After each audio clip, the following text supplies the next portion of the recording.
Are you down for this? If you're in the mood, can take it to the moon.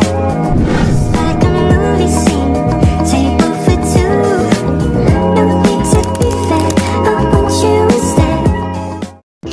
Bismillahirrahmanirrahim. Assalamualaikum warahmatullahi wabarakatuh. Yang terhormat kepada Bapak Muhammad Setiadi SE MM selaku dosen pengampu mata kuliah studi kelayakan bisnis dan teman-teman semuanya. Puji syukur atas kehadirat Allah Subhanahu wa taala yang telah memberikan kita nikmat kesehatan dan kesempatan untuk melakukan kuliah online pada pagi hari ini. Perkenalkan, saya Husnul Mawa selaku moderator. Adapun judul materi yang akan kami bawakan yaitu Desain Studi Kelayakan Bisnis. Selanjutnya saya persilahkan kepada pemateri untuk memaparkan materinya dan memperkenalkan namanya masing-masing.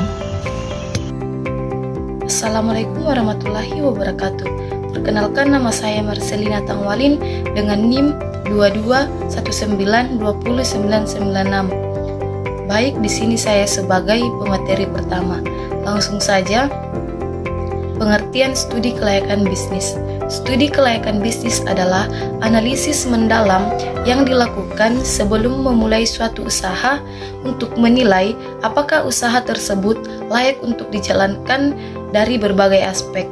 Studi ini membantu pengusaha dalam mengambil keputusan yang strategis guna meminimalisir risiko dan meningkatkan peluang keberhasilan suatu bisnis atau suatu usaha.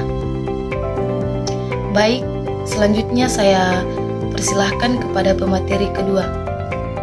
Bismillahirrahmanirrahim. Assalamualaikum warahmatullahi wabarakatuh.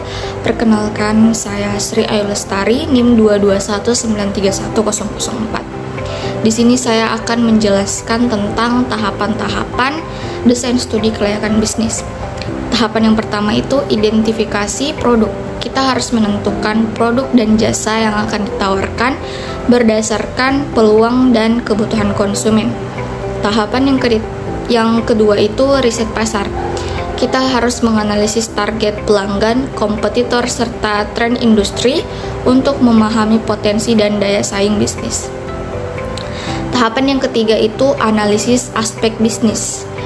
Contohnya itu aspek pasar. Kita harus menilai potensi permintaan, segmentasi pelanggan, serta tingkat persaingan guna menentukan peluang bisnis. Selanjutnya itu aspek teknis, mencakup kebutuhan produksi, pemilihan teknologi yang efisien, serta lokasi bisnis yang strategis. Aspek yang ketiga, aspek manajemen, melibatkan struktur organisasi, ketersediaan SDM, serta sistem operasional yang mendukung. Aspek yang keempat itu aspek hukum, berfokus pada legalitas usaha seperti perizinan, regulasi pemerintah, dan kepatuhan pada hukum. Aspek yang terakhir itu aspek keuangan, meninjau kebutuhan modal, proyeksi pendapatan, serta analisis kelayakan investasi untuk memastikan bisnis dapat menghasilkan keuntungan secara berkelanjutan. Tahapan yang keempat itu pembuatan rencana bisnis. Kita selanjutnya itu menyusun strategi operasional, pemasaran, serta perencanaan keuangan untuk menjalankan bisnis secara efektif.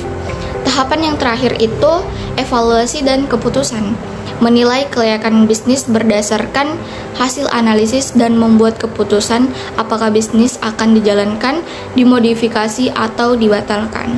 Sekian dari saya. Terima kasih. Assalamualaikum warahmatullahi wabarakatuh. Oke, baik.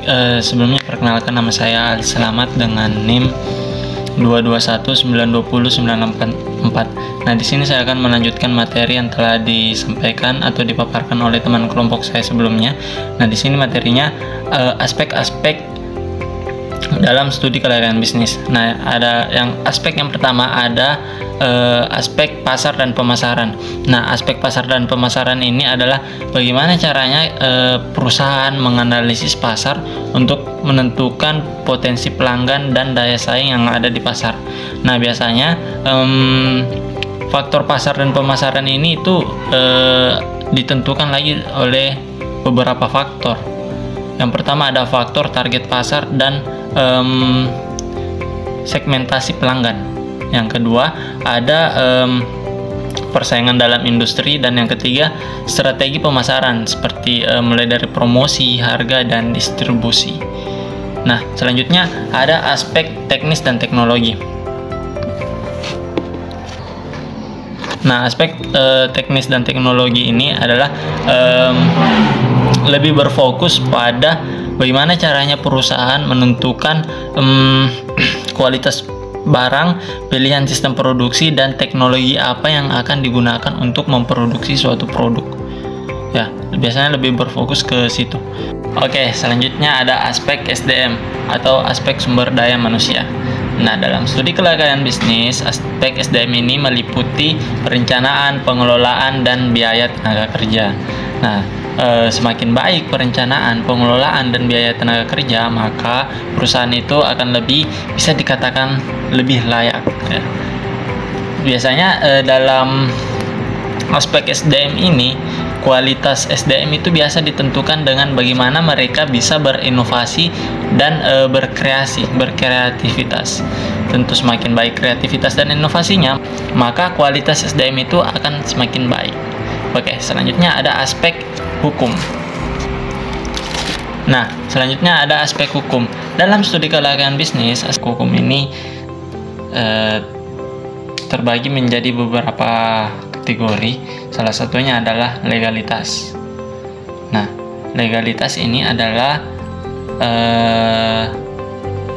semacam aturan yang telah ditetapkan oleh pemerintah, dan dimana jika perusahaan mematuhi aturan-aturan yang telah ditetapkan oleh pemerintah tersebut, maka perusahaan itu bisa dikatakan legal. Contohnya peraturan seperti perusahaan wajib menggunakan NPWP atau nomor pokok wajib pajak. Nah, jika perusahaan telah bersertifikasi legal, maka usaha yang dijalankan akan bisa berjalan secara legal dan berkelanjutan. Nah, selanjutnya aspek yang terakhir atau aspek kelima adalah aspek keuangan. Dalam studi kelayakan bisnis, aspek keuangan itu lebih berfokus kepada modal suatu perusahaan atau anggaran pertama atau anggaran awal yang dikeluarkan oleh perusahaan untuk menciptakan, mendistribusikan, atau memasarkan suatu produk. Nah, di dalam aspek keuangan ini, perusahaan bisa dikatakan layak ketika modal atau anggaran pertama yang dikeluarkan oleh perusahaan itu bisa balik dengan cepat, atau di dalam keuangan biasa disebut dengan return on investment.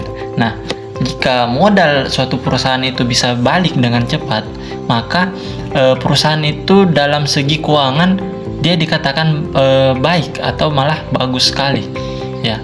Karena untuk menentukan suatu keberhasilan penjualan di dalam perusahaan itu kita lihat dari laporan keuangannya. Semakin tinggi laporan keuangannya, maka pasti semakin tinggi juga penjualan suatu perusahaan tersebut.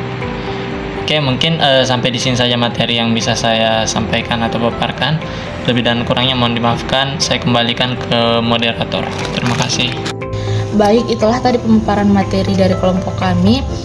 Selanjutnya di sini saya akan membacakan kesimpulan dari materi kami. Jadi, studi kelayakan bisnis merupakan suatu studi yang mempelajari secara mendalam tentang suatu kegiatan atau usaha atau bisnis yang akan dijalankan dalam menentukan rangka layak atau tidaknya usaha tersebut dijalankan. Nah, oleh karena itu, dalam mengambil mata kuliah, kita akan diperkenalkan dengan beberapa aspek yang akan mendukung kesuksesan dan keberhasilannya suatu bisnis. Antara lain aspek hukum, pasar dan pemasaran, keuangan, teknik operasi, manajemen dan organisasi, ekonomi dan sosial, AMDAL, dan aspek lainnya. Itulah tadi presentasi dari kelompok kami. Kurang dan lebihnya mohon dimaafkan. Wassalamualaikum warahmatullahi wabarakatuh.